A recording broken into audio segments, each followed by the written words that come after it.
Baik, kita mau belajar sekarang. Kita mulai dengan satu ayat ini untuk kita belajar dan mengenal isi hati Bapa kita di surga. Siap nggak untuk belajar mengenal tentang isi hati Bapa kita di surga? Amin ya. Karena kalau kita nggak kenal dia ya kita nggak bisa apa. Kejadian 5 ayat 22. Kejadian 5 ayat 22. Nah, dengan kebenaran ini nanti kita akan menemukan kerinduan Tuhan atas hidup kita.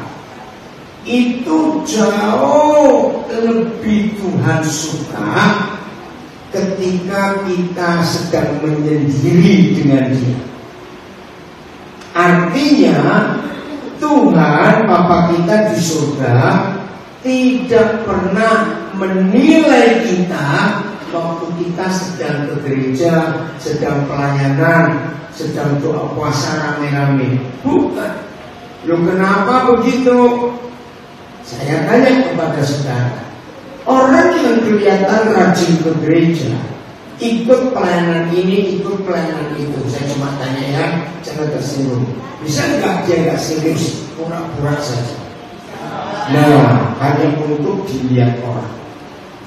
Tapi kalau kita sedang sendiri, menyendiri dengan Tuhan, kita bisa pura-pura nggak? Loh, bisa pura-pura? Enggak, karena cuma sendiri. Nah, lihat ayatnya.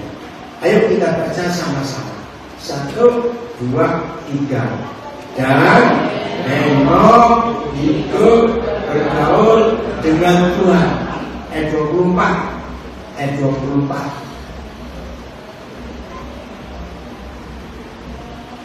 Ayo multimedia.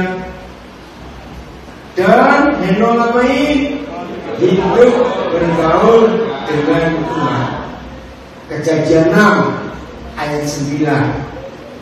Kejadian 6 ayat 9.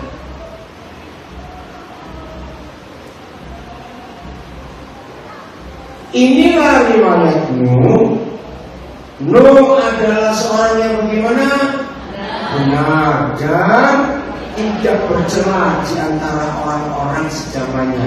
Kira-kira kalau Tuhan menilai kita dengan cara Dia menilai Nuh, bahwa Tuhan mendapati, Tuhan menemukan kita ini benar di hadapan Dia, kita nggak bercela, nggak ada cacat celah di antara orang sejamannya, kita senang nggak?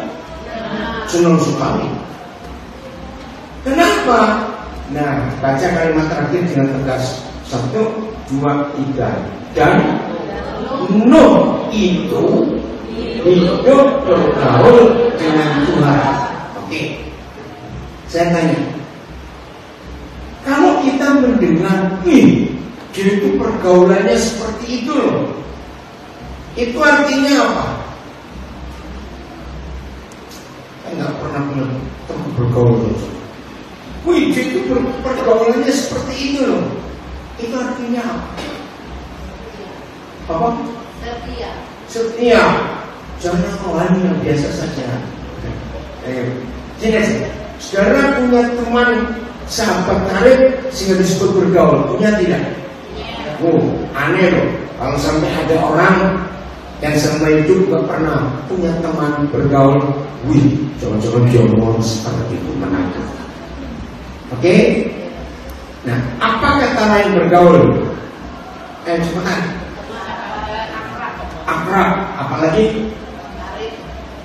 Apa terus? Karib. Tertarik. Karib.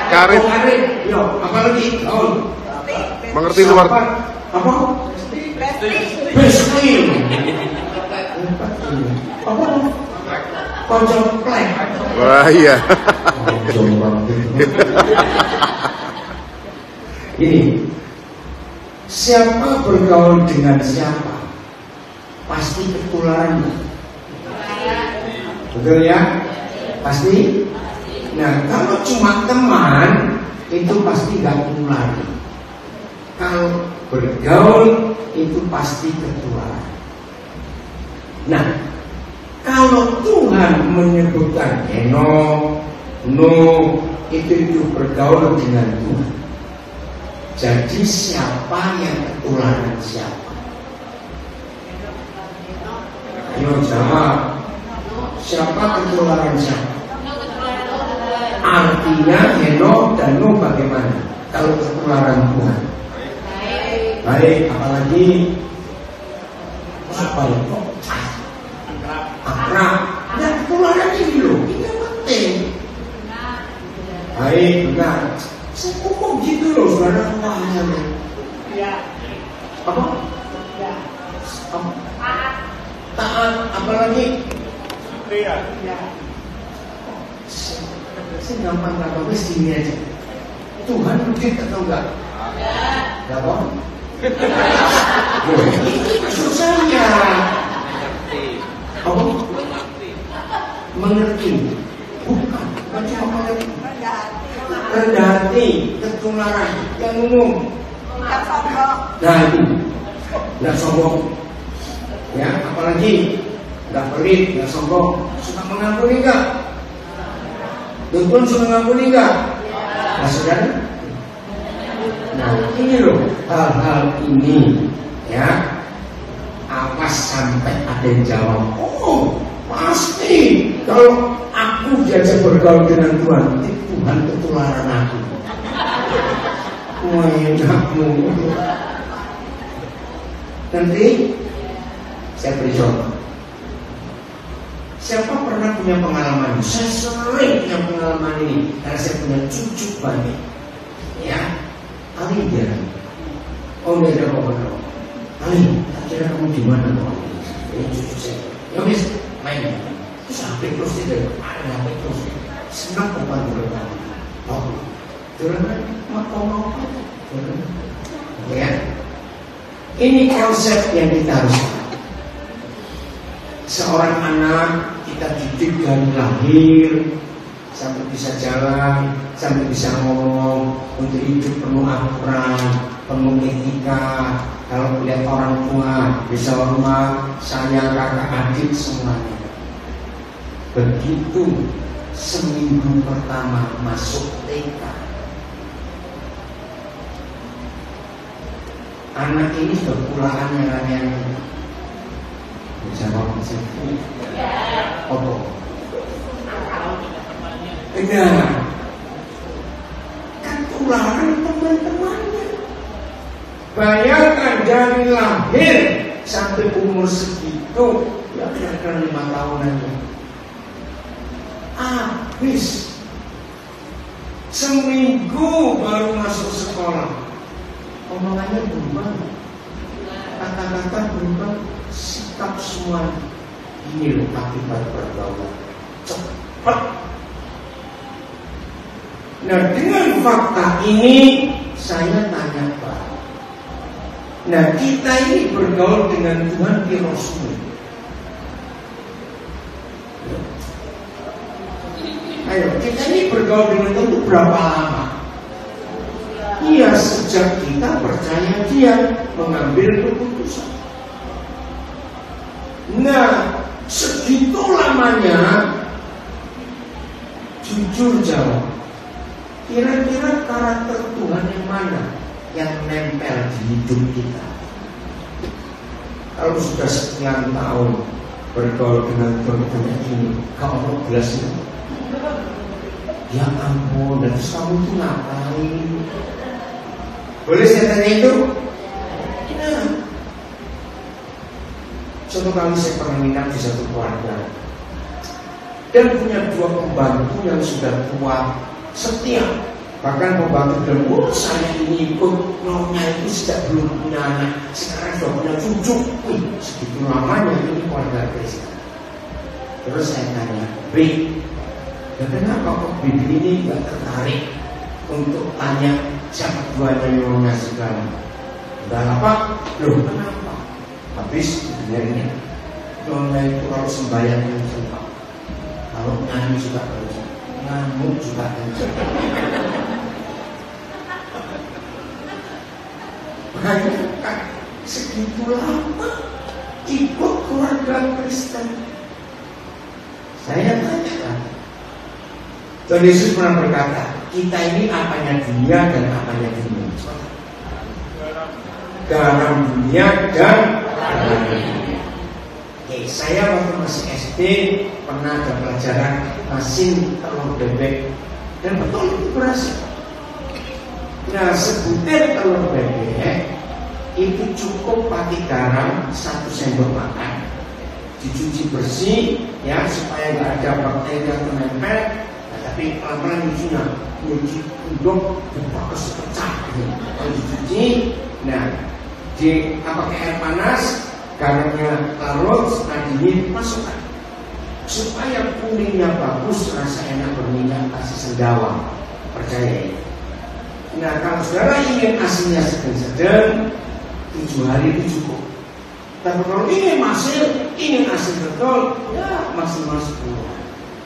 Nek bukan dalam sebulan nggak makan itu. Oke? Nah, pertanyaan. Ini ilustrasi saya. Saya ini kalau kumpul siapa saja, tapi jangan ngomong orang yang orang-orang. Anggapan bebek yang mau di asin. Garam dunia. Nah, garam dunianya itu seberat badan kita. Saya 62 kilo. Saya tanya, kalau ada 1 telur bebek, saya garami dengan 62 kilo, termulan gak asin-asin. Namanya garam palsu. Gampang Pak? Nah, jadi kalau saudara punya sahabat jadi teman bergaul, maka dia harus ketularan kita. Oh enggak, harus ketularan kita. Itu dampak pergaulan.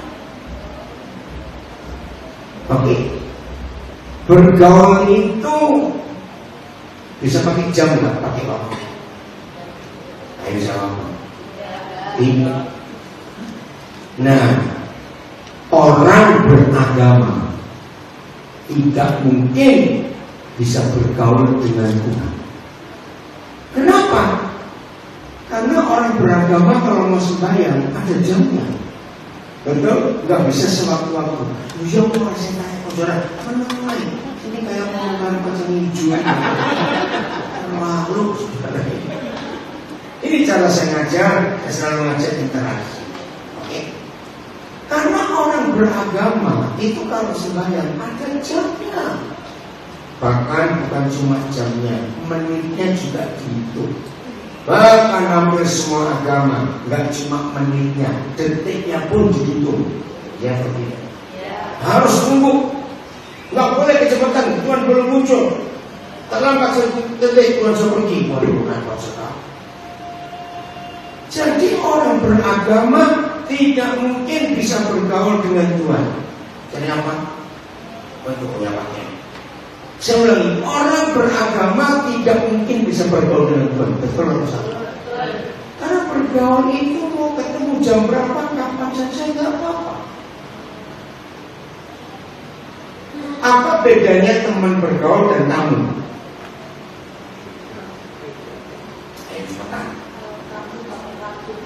Kalau tamu ada waktunya, bukan cuma itu, ganti baju sisiran. Betul? Kalau ada tamu kan nggak mungkin dasteran orang kan nggak mungkin. Harus ganti baju, harus cuci ini, cuci itu. Kalau teman bergaul, kapan saja, kawasan singlet, dasteran, untuk bergaul. Maka itu hukum kasih ini tidak berlaku untuk orang agama. Tidak bisa bergaul, perlu dengan peraturan. Oke, kita buka sekarang. Pribadi ketiga setelah Nuh, sekarang Abraham. Kejadian 19 ayat 1. Ini Quran saya suka sekali melihat. Maka itu saudara, yang Tuhan cari bukan rajinnya ibadah. Enggak dinilai, kalau kita nyanyi muji Tuhan, apa enggak dinilai, karena itu bisa kurang-kurang. Kedua malaikat itu tiba di Sodom pada waktu petang. Oh, ini bukan tujuan baru ya, apa? Lot sedang duduk di pintu gerbang Sodom. Itu masa salah. Ayat 18, pasal 18, maaf saya salah. Pasal 18 ayat 1. Maaf. Nah, saya salah, bukan 19 tapi 18 ayat 1. Kemudian Yahweh menampakkan diri kepada Abraham. Ayat apa kata lain menampakkan diri? Apa? Memperlihatkan dirinya. Kenapa malaikat itu bisa dibahas? Menyatakan. Apa? Menyatakan. Menyatakan itu masih tinggi. Masih tinggi. Tolong. Gampang gitu loh. Betul ya? Kalau orang Jawa bilang, Tuhan itu menampakkan diri. Ya, kalau bahasa Jawa agak ke mana kulon? Apa? Bujul, makbrut, gitu, salah. Oke, mantap. Betul nggak? Nah, itu Tuhan kita. Bujul, ya. Menampakkan diri, nongol, muncul kepada Abraham. Dekat kontak batin di mana? Situasi ini luar biasa. Maka itu jangan jadi orang beragama. Tuhan tak. Jadilah sahabat yang apa adanya. Nggak usah dipoles, nggak usah diapa. Tahu-tahu dulu ya. Saya kan dari dulu melayani situ.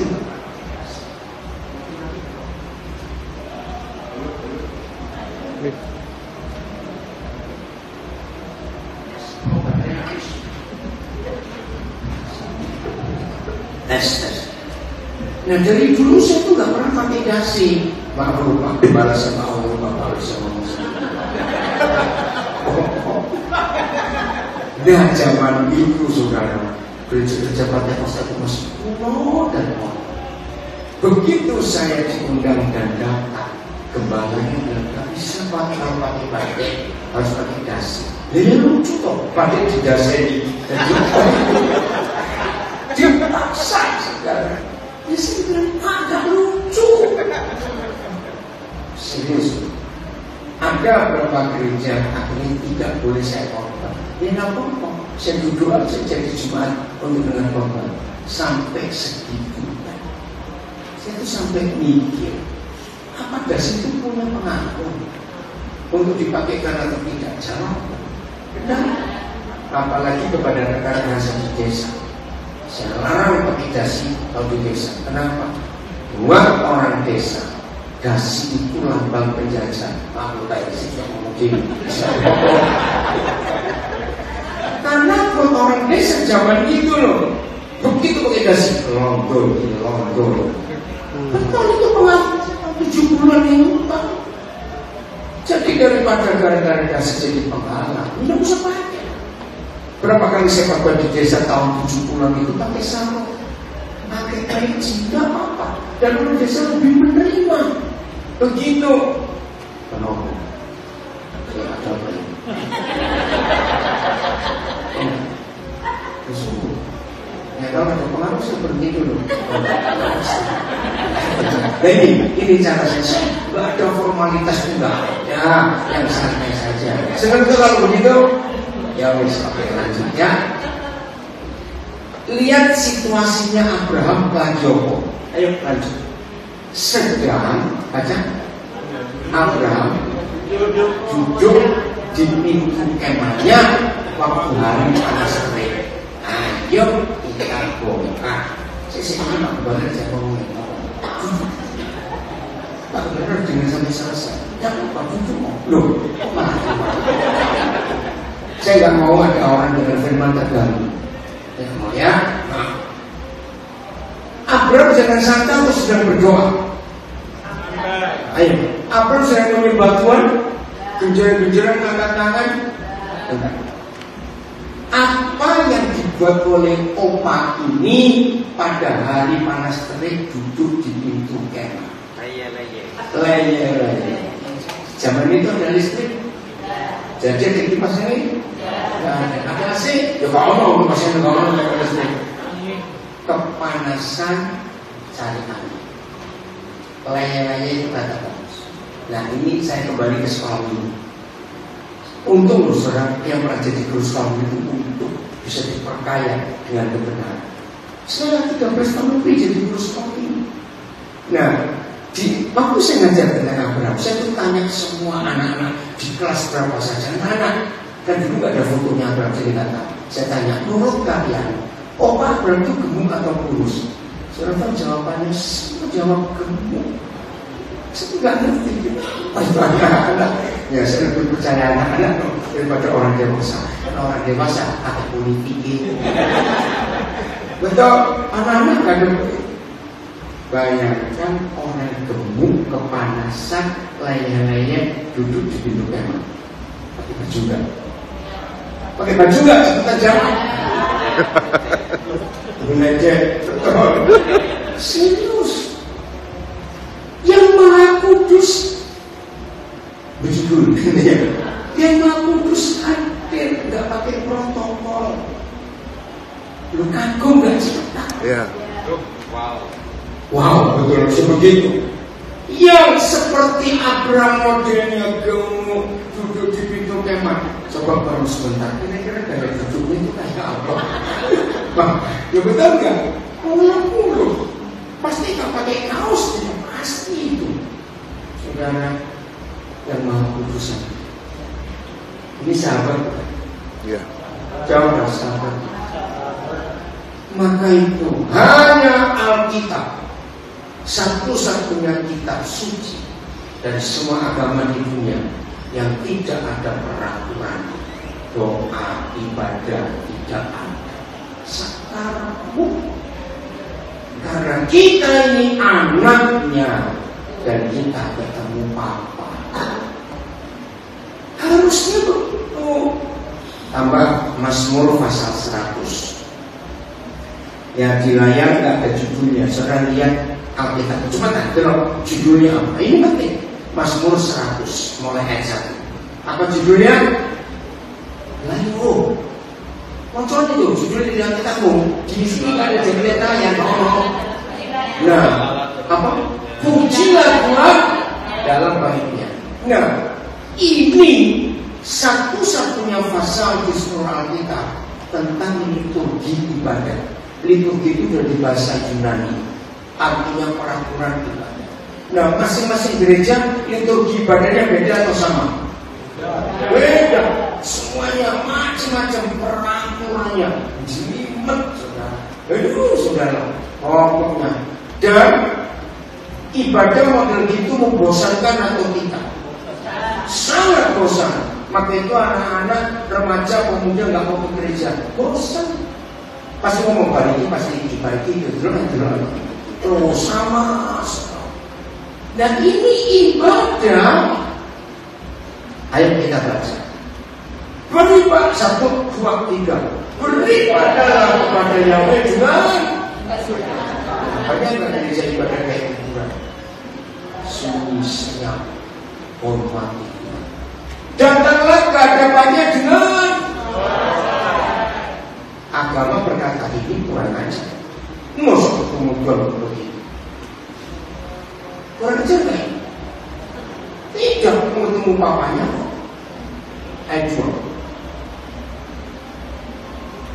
Beribadahlah kepada. Itu ayat 2. Ayat 3. Ketahuilah. Lo ayat sini apa? Bukan. Loh ini kamu nggak awas. Mazmur untuk korban syukur. Apa? Bersorak-soraklah bagi Yahweh. Siapa? Hei seluruh bumi. Artinya Papa kita di surga senang kita ribut, dan kita anak-anaknya ribut belum bertengkar. Maka itu Papa Mama yang suka marah ketika anaknya. Ini anak atau bedes? Bedes nggak tahu. Monyet. Nah saya beritahu ya Papa Mama. Anak kecil disuruh diem. Itu gobloknya orang tuanya. Belum goblok. Anak anak sakit yang diam. Gak percaya. Jadi kalau bapak menyuruh anak kecil di bawah 10 tahun suruh diam, itu berarti nyuruh sakit. Tapi ini kamu umur 20 laki-laki amas, itu beda lagi. Setuju? Anak-anak, kalau kamu diomongi makan apa ngomongnya diam? Ya udah kita sakit aja, jawab orang tua. Betul nggak anak sakit itu diam? Loh, betul tidak? Jadi kalau anak kita bisa lari sana, lompat sini, saya nggak pernah bilang anak-anak. Saya punya ilustrasi, saya punya istilah.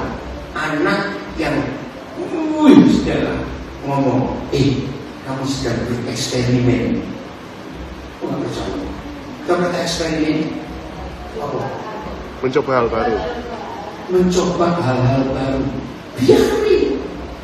Anak yang masih kecil bereksperimen, pasti pintar. Tapi itu gak kayak bapak, dia gak bereksperimen. Betul? Justru anak kecil itu kalau eksperimen, hasilnya luar biasa.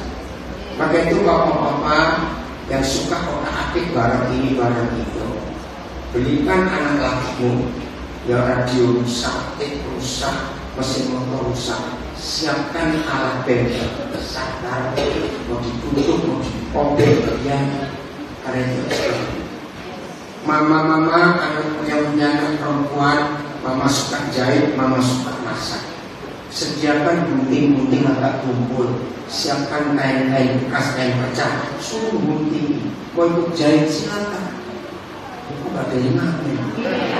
Orang tua seperti ini membuat anak-anaknya rajin, mandiri, dan cilik. Maka itu mama-mama yang dikit-dikit gini, ketika anak kecilnya umur 5 tahun, umur 3 tahun mau nyoba ini, biar mama saja, biar mama saja. Itu mama paling goblok seperti ini. Anakmu gak mandiri. Betul? Ya udah jadi malas. Mama-mama jangan nyuap anak untuk makan. Itu salah besar. Loh, kaget juga.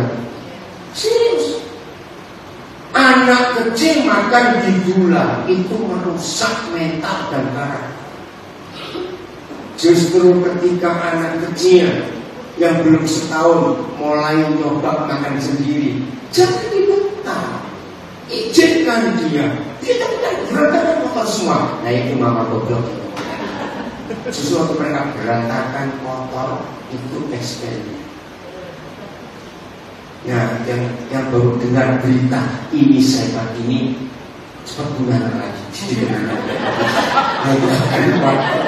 Serius saya tadi. Tapi ada yang udah mulai ke suami. Serius, saya sudah praktek ini ke ratusan anak. Apalagi saya paling karena dia tadi orang bilang anak keliling tombol.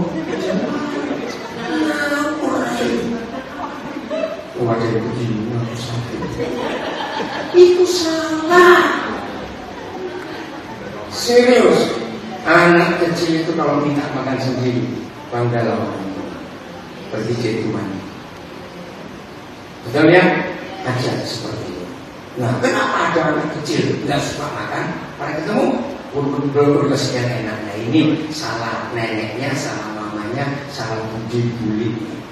Salahnya di mana dulu? Anak kecil itu tidak perlu makan 3 kali sehari. Itu kita 3 kali sehari. Padahal bisa dimakan toh. Nah, anak kecil itu jangan diberi makan kalau dia nggak lapar. Begitu dia bilang mau lapar, langsung kasih makan.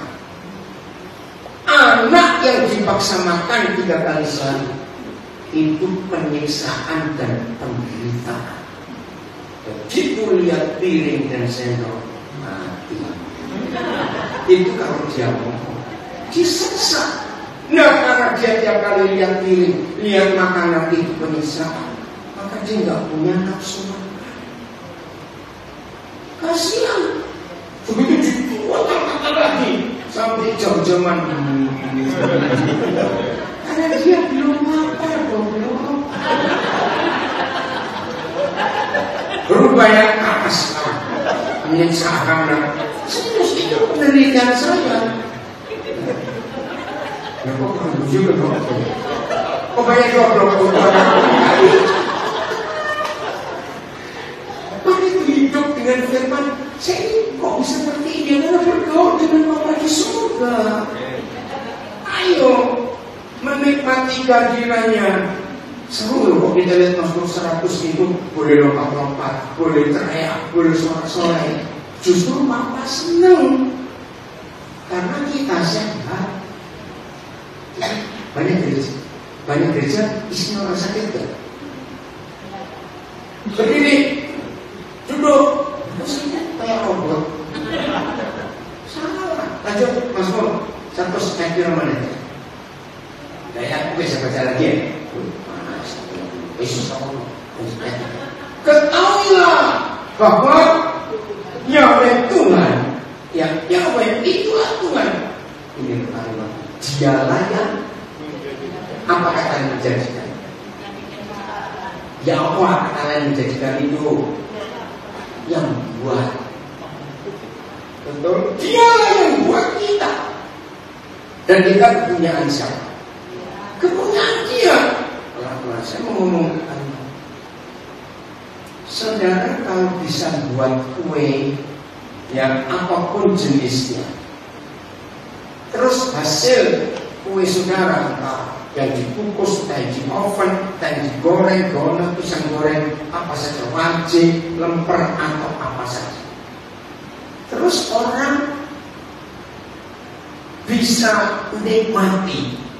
Dan sebelum dinikmati, dia lihat, kok pintar kamu, bagus sekali kamu membuatnya. Senang gak? Terus kawan senang gak? Nah seperti itu. Mengapa apabila kita ini buatan Dia? Jangan aku hidup ini. Setuju? Nah kapan saudara kalau buat sesuatu orang bisa nikmati dan orang muji? Apa? Enggak, mereka pedih. Oh, yang kalau mereka yang enggak berbagi. Loh, enggak percaya. Ya betul enggak? Kalau saudara pelit, buat apa saja, cuma saudara senyum-senyum. Ini api enak, aku. Ini api. Lucu gak ada orang muji dirinya sendiri? Nah itu orang pelit, ingat itu. Karena kita suka bagi dan bisa buat apa saja. Orang menikmati. Senang gak Tuhan melihat kita kayak begitu? Apa yang kita buat orang memuji Tuhan? Betul? Terusnya, kok saudara belum nyambung? Ini saudara buat roti, buat kue, buat makanan apa saja, masakan, saudara atur rapi, dihias semuanya itu. Senang gak kalau ada orang memuji? Nah, dengan apa kita senang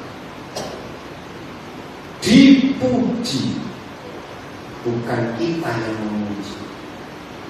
Ini banyak gereja yang salah konsep. Saudara, mari kita memuji Tuhan. Nyanyi enggak. Mari kita berkemuliaan buat tepuk-tepuk tangan. Tidak ada kata. Memuji itu bagaimana? Markus 2 ayat 12. Ini loh, kita ini buatan Dia, kita ini punya Dia. Artinya luar biasa. Markus 2 ayat 12. Roh Kudus kami mau berubah benar. Dan orang itu pun bangun, segera mengangkat tempat tidurnya dan pergi keluar di hadapan orang-orang itu, sehingga mereka semua, gak satu orang, mereka semua bagaimana? Kembali ke contoh. Kalau saudara buat kue, buat masakan, buat gorengan yang menarik dilihat, yang enak rasanya, lalu saudara bagi, lalu orang bilang luar biasa. Itu memuji Tuhan. Seperti orang itu memuji saudara. Mereka semua takjub. Lalu, nah kata lain memuliakan itu apa? Memuji, bukan tepuk tangan. Lalu semua orang yang takjub itu memuliakan Tuhan, katanya. Itu nasi benar. Yang begini belum pernah kita lihat. Artinya takjub itu artinya apa? Ini cepat. Terheran-heran. Karena apa? Bukan cuma mujizat. Oke, tak jelas. Gereja itu melakukan rutinitas. Nah, kalau yang kita lakukan rutinitas, ada nggak orang yang gumun, kaku? Enggak, ditolak aja enggak, bodoh terus. Tapi kalau kita bergaul dengan Tuhan, pasti ada hal-hal yang baru. Amin. Nah, hal-hal baru ini kalau kita buat dan ada orang yang menikmati, mereka memuji Tuhan. Jangan puas kalau saudara bisa nyembah Tuhan 4 jam, tapi kamu awak mungkin Tuhan gak suka. Jangan puas saudara bisa kan seringkali ada gereja buat saudara ibadah 24 jam karena pemusik pas semua ganti. Gak penting. Ya kenapa? Sendiri kamu sendiri, orang luar gak pernah menikmati apa kita. Kalau Tuhan yang membuat kita dan kita hidup ini bisa dinikmati orang lain, seperti roti, gorengan, makanan yang saudara buat dan saudara bagi ke orang lain, dan orang lain pintar kamu, luar biasa. Itu pujian. Daripada saudara masak dewe, mbok foto dewe, mbok puji dewe. Lucu gak itu? Lucu itu orang mati. Maaf saya ngomong. Betul loh. Tapi kalau kita bagi dan orang lain sudah enak, bagus lagi. Apa itu bisa kayak orang ngomong kamu tolong makan aku saya ngapain? Karena aduh bagus sekali, saya mau bikin kok sayang. Tuhan yang terima puji. Kapan terakhir kali ada orang memuji Tuhan karena kebaikan Tuhan yang kita terima dan kita bagi ke orang lain? Ini baru pujian. Jadi bukan kita teriak-teriak nyanyi-nyanyi sampai suaranya serak, genjel-genjel kita senangnya udah kabeh karena semangatnya. Bukan itu. Jadi saya ngerti memuji Tuhan artinya apa? Saya sudah ngomong siapa ini loh. Jadi apa memuji Tuhan artinya?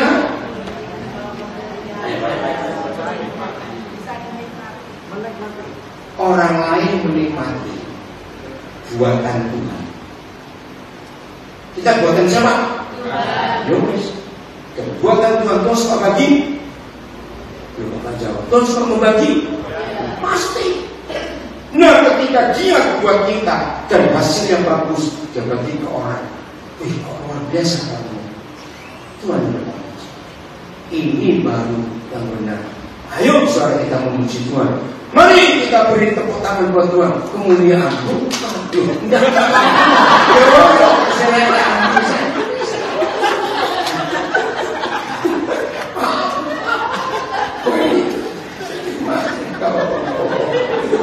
Berarti serius juga nih.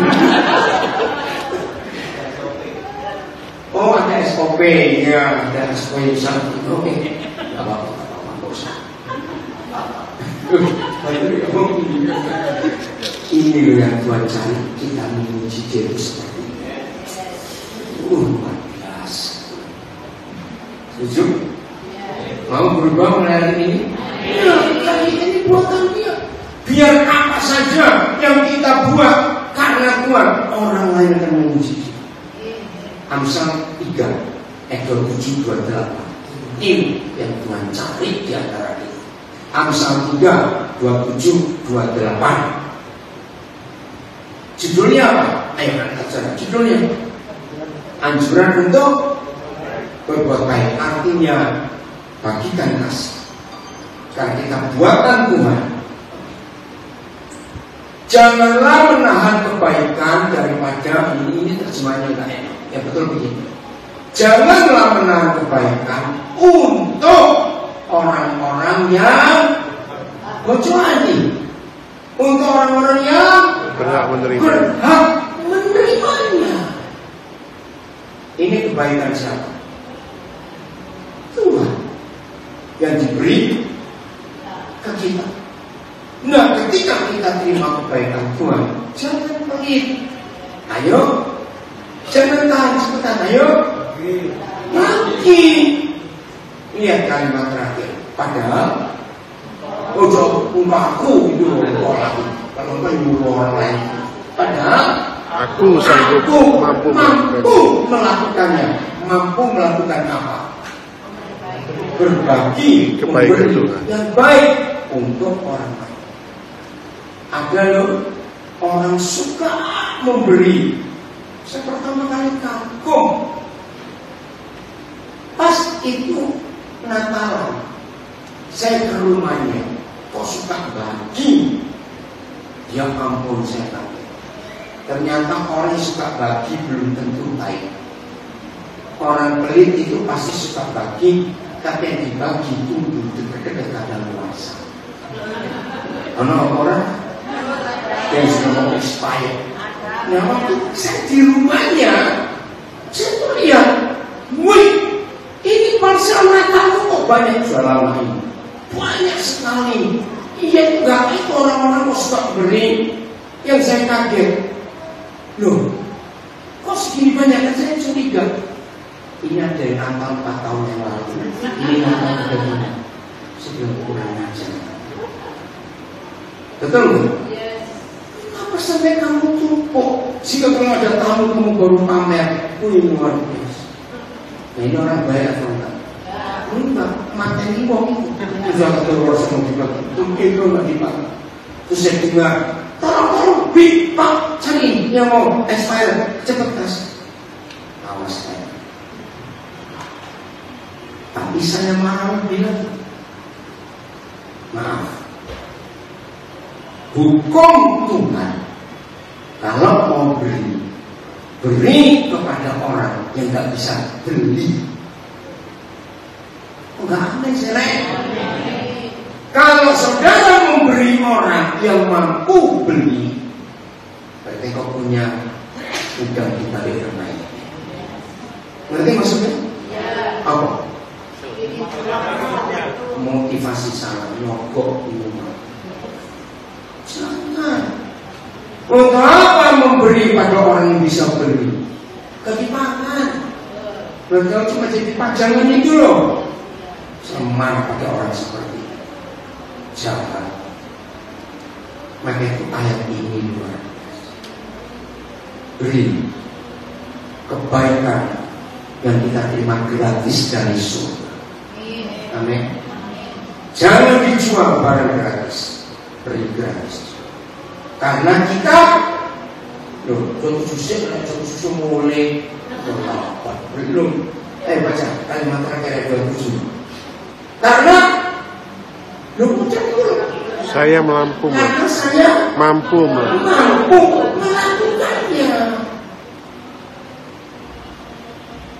Ayo saya tanya, kapan saudara buat kebaikan yang terakhir kali untuk orang lain? Awas. Ayat 38. 28.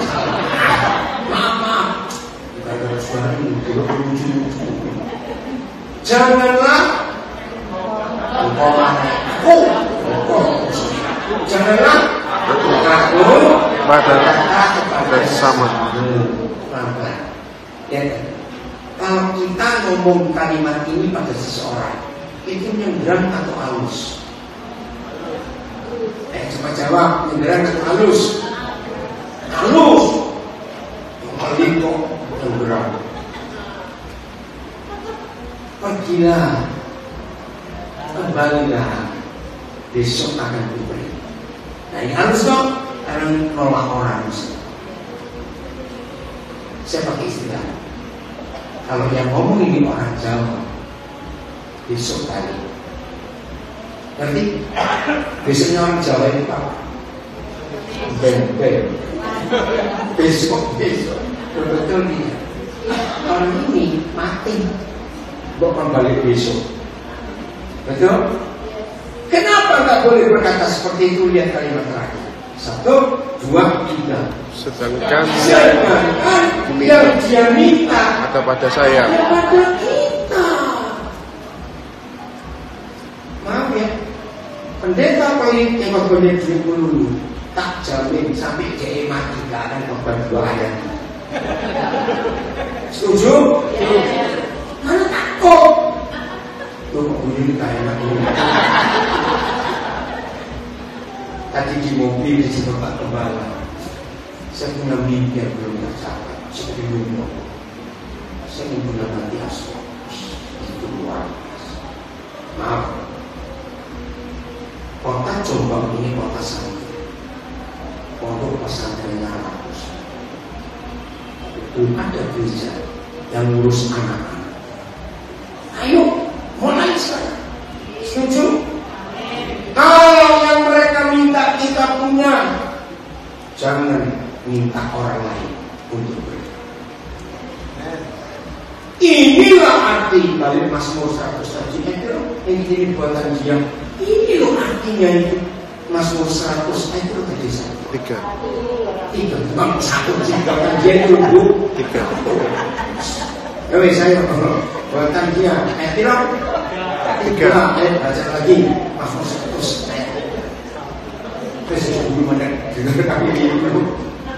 Ketahuilah bahwa Yahweh Tuhan, Dia yang menjadikan. Jadi kalau buatan Tuhan itu pasti canggih, api atau enggak? Pasti canggih, bagus, pasti enak enggak? Kapan orang lain bisa menikmati buatan Tuhan? Nanti pertanyaannya, orang pelit nggak bisa menggenapi ayatnya karena nggak mau berbakti. Ini luar biasa. Dan punya dia kita ini. Nah ini yang harus tahu. Kenapa ada orang medit? Ada atau banyak? Banyak. Jangan sampai saudara ya. Kenapa sih ada orang pelit? Sebab dia lupa kalau kita ini punya dia. Kenapa begitu? Mana lebih mudah? Hari ini saya titip uang kepada saudara di remaja 1 juta. Terus saya pesan, tolong ini ada 50 ribuan, 20 lembar 50 ribuan, tolong bagi. Gampang atau susah? Cepat jawab, gampang atau susah? Kenapa? Bukan itu duitmu. Bisa jawab benar. Lihat atau tidak? Iya. Mending cetok begini. Kenapa kita bisa bagi uang 1 juta? Karena bukan uang saudara, itu kan uang saya. Saya pikir. Nah, orang pelit nggak bisa bagi karena dia lupa uang itu punya siapa. Karena saudara kerja dari muda sampai tua, banting tulang peras keringat. Ini orang paling kokoh sedunia Bali kok dibagi. Betul? Orang itu pasti beli. Tiap kali mengeluarkan uang, dompetnya ono lagi. Ngerti maksudnya? Kenapa ini dompet aja lagi? Jadi tidak ngatur. Karena saudara merasa ini punya saya. Ini hasil jeripaya saya, nah itu mati.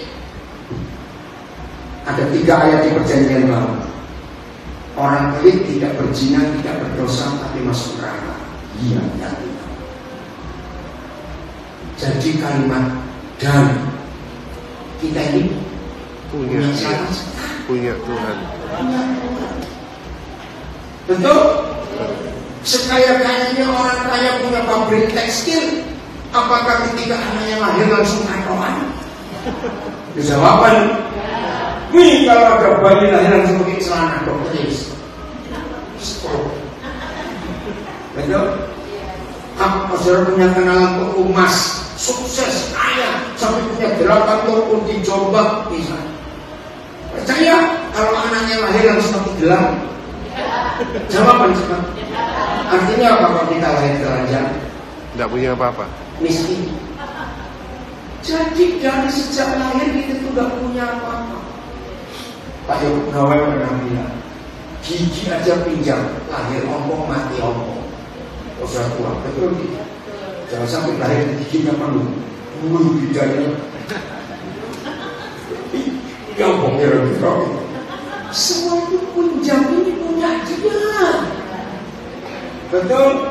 Uang, rumah, kesehatan semua punya dia.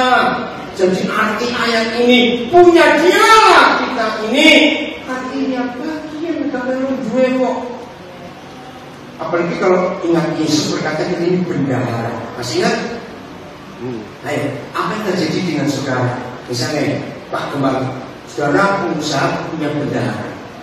Saudara perintah, tolong keluarkan untuk belanja ini, tolong bagikan di situ. Enak nih Pak. Loh, kira-kira bendahara itu bawa apa? Loh, makanya apa? Ojo-ojo disip lah. Korek kono kuping sampai tidur gak sih? Tidur enggak apa-apa. Enggak punya uang, sok kayak orang sendiri saja. Itu loh model orang pelit kayak gitu. Tapi heran misalnya saya sepak bapak asal orang pelit, sebenarnya masih banyak saya juga ngeluh. Maaf. Jadi arti dialah yang menjadikan kita. Berarti buatan dia itu bagus. Enak. Enak. Kalau dibagi ke orang ojo enak. Orang memuji yang buat. Itu pujian kepada. Kalau punya dia kita ini artinya ayo. Ojo pelit lagi menerek ngomongnya dia. Punya dia lah kita. Artinya jangan pelit. Semuanya milik dia. Waktu juga milik dia. Betul? Nah, lalu yang berikut umatnya. Kalau umatnya berarti siapa jadi Tuhan? Dia berkata untuk kita. Yang keempat, kawanan domba gembala. Kenapa nggak bilang gini? Kawanan kucing gembalaan. Ini sebenarnya artinya loh. Kenapa Tuhan bilang kamulah domba-dombaku? Kok nggak bilang kamulah kucing-kucing mana? Jadi dari ini belum sarapan, sudah makan 2 kali. Kakek baju, saya lupa, harus nggak bilang. Kalau bahkan kami ini pada sarapannya. Ya pas pagi saya mau urusan lalu, lupa kok nggak sarapan. Loh, tak? Loh, kupangnya kenapa? Katanya nabi anak.